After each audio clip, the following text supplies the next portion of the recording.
Que os filhos esperam dos pais? Pergunta interessante, né? Não sei se vocês já fizeram essa pergunta, ou se os seus filhos têm, vamos dizer assim, capacidade de responder isso, mas vale a pena pensar nisso porque é um jeito de esclarecer expectativas e de atender às expectativas, né? Importante essa ideia. A primeira ideia aqui que está narrada é a compreensão. Mas antes da compreensão, eu queria dizer que o que os filhos mais esperam é o amor. Não o amor dos pais por eles, né? Isso é uma coisa meio natural, eles sabem que teoricamente já existe, mas é o amor dos pais entre si, que é o que faz eles se sentirem seguros. Importante essa ideia, tá? Uma outra ideia aqui na continuação é a compreensão. O que é a compreensão, né? Como é que surge a compreensão? O compreender, o understand, se colocar no lugar do outro, né? Under, estar por baixo, stand, colocar-se por baixo.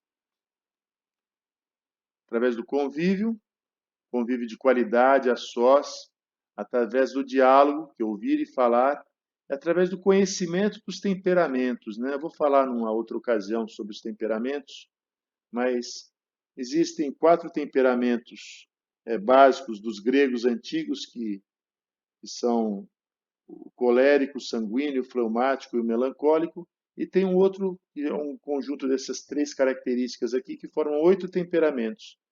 Ninguém é totalmente um temperamento só, mas conhecer o temperamento do filho ajuda muito a educá-lo, a compreendê-lo, tá? Aqui está uma foto, uma imagem do Michelangelo esculpindo o Moisés. A ideia de moldar o temperamento, o que é? É tirar o que está ruim, para ficar uma escultura perfeita. Ou seja, colocar a formação do caráter para aprimorar o temperamento, para formar uma personalidade, né, que seria a estátua esculpida. Ok? A segunda ideia é uma justiça. Né? Por que acontece muita injustiça? Né? Muitas vezes o mais velho é injustiçado porque o mais novo chora antes. Né? Então, a justiça envolve o respeito, o saber ouvir, né? A confiança, que é ouvir os dois lados, né? Isso é uma regra básica da confiança e do respeito, é ouvir as duas histórias antes de julgar. Então, pus aqui características do respeito, tanto na sala de aula quanto na vida, na vida em geral. Cortesia, que são os bons modos, a gratidão, que está ligado à forma da nossa linguagem, valorizar as diferenças, que todos somos diferentes, e respeitar as regras da casa, tá certo? Depois a confiança, conta bancária emocional, né? Lembra? Rapidez da confiança? Aqui fala confiar nas intenções, elogiar de uma maneira assim realista, né? Isso fortalece a pessoa a agir bem e ter altas expectativas das pessoas, né? Não, ó, eu desconfio para depois provar que eu estou errado. Não, eu confio até que se prove que ao contrário, tá? Isso é uma característica da justiça. Depois falar sempre a verdade, tá? Que a pessoa entenda, que você veja que ela entendeu. Então isso é fundamental para qualquer relacionamento, principalmente com os pais com o filho, né? O pai que mente, ele perde toda a autoridade, todo o respeito do filho, tá certo? Depois a ideia da autonomia, né? A ideia da autonomia é como se fosse uma pipa, né? A gente vai soltando a pipa à medida que ela vai tendo a responsabilidade, que ela vai assumindo coisas cada vez mais complicadas e vai dando conta. Então a ideia qual que é? É fazê-los exercer essa autonomia, tomar decisões, né? Pare, pense e haja, né? Aqui está uma plaquinha do pare e pense. Decisões pequenas, escolher o sabor do sorvete, depois a comida, depois o horário que vai estudar, né? E vai conversando com você e vai tomando as decisões. Depois exercer a liberdade responsável, né? Que é escolher o bem. Escolher o bem é escolher, fazer escolhas baseadas em princípios. A gente vai falar isso. O uso do dinheiro, né? Entender que o dinheiro precisa ser ganho, precisa ser poupado, para ser investido. É uma ideia muito importante, a gente só pensa em como gastá-lo, mas tem que saber quanto que custa ganhar. É importante que as crianças não ganhem muito dinheiro de mão beijada, né? Eles saibam o valor daquele dinheiro, e assim por diante, tá? Depois, o exemplo, né? O exemplo que a gente já falou, né? A gente educa basicamente pelo exemplo, pela exigência e pelas palavras, mas o fundamental é o exemplo. Exigir uma coisa que a gente não faz é dar um tiro no pé, ou seja, é perder toda a autoridade e o respeito. Então, o exemplo primeiro não é um exemplo de ser perfeito, é um exemplo de luta por fazer bem feito. Uma luta por levantar, por exemplo, de manhã. Custa para todo mundo. A gente vai praticando aquilo, os nossos filhos estão vendo. A gente está se esforçando por levantar na hora, por não ficar enrolando na cama, etc. Então, a luta por começar e recomeçar sempre. Uma luta por manter os nossos deveres, né? Deveres familiares, profissionais, sociais, pessoais, religiosos, todos assim em andamento. Os nossos filhos têm que ver que a gente reza, que a gente trabalha bem, que a gente está em casa no horário combinado, que a gente ajuda em casa, que a gente tem amigos, né? Que a gente cuida da gente mesmo e dos outros, né? Aqui é uma visão global dos nossos deveres.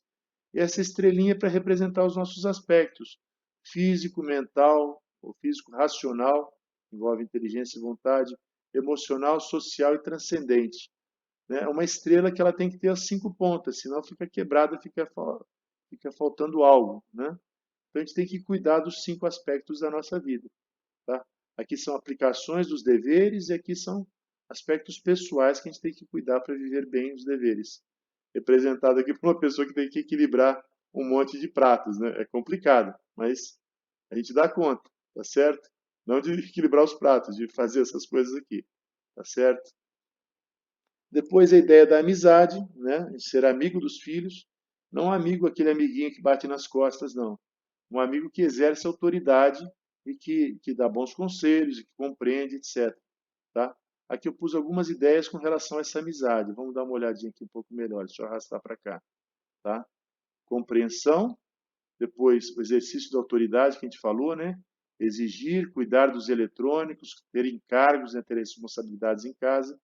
Depois, conselhos, a mesma ideia, né? Compreender primeiro, abrir horizontes, né? E depois a liberdade para você escolher. Aquela ideia de que a pessoa vai exercendo a liberdade para ir ganhando autonomia. Os filhos esperam que a gente seja amigo deles. Depois, outra ideia é a alegria. Né? Nada pior do que uma pessoa mal encarada, está sempre reclamando de tudo, né? Que o pai chega, bate a porta, todo mundo já fica assim, pô, e agora, né? Papai chegou, né? Para de rir, para de brincar, porque chegou o terror. Então, a ideia da alegria é uma linguagem positiva, uma linguagem proativa, ver sempre o lado bom das coisas, né? Ter o otimismo, aquela ideia do copo, o copo cheio, o copo vazio, né? Então, a gente enxergar sempre a parte cheia do copo e depois aprender a sorrir.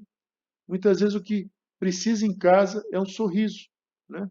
Sorriso quebra o gelo, um sorriso desarma as pessoas, né? E a última coisa aqui é o sentido transcendente da vida, né? O Viktor Frankl, que é esse cara que está aqui, um psiquiatra, ele falou que se você tem um propósito na vida, você tem um porquê, você descobre um como viver, você aceita o viver. Então, a fé nos dá esse propósito, né? Nós estamos nessa vida de passagem, nós estamos aqui para amar e para chegar a Deus. Esse é o propósito maior. E aqui eu coloquei 3 coisas da fé católica, né?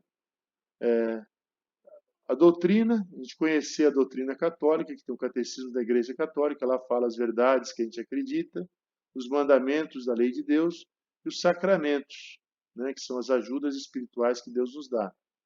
Na vida prática da fé, as orações, as leituras e os sacramentos, né, são uma parte da formação da nossa vida espiritual.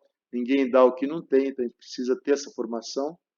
E essa ideia do sentido, que o Viktor Frankl levou para todas as áreas do conhecimento, o sentido é o exercício da nossa liberdade para escolher, com a nossa vontade, o que nós vamos fazer da nossa vida. Então, esse sentido tem que estar ligado a 3 coisas básicas, né? Ligadas ao amor, de 3 coisas básicas. A um grande ideal, a gente acha que vale a pena viver por esse ideal.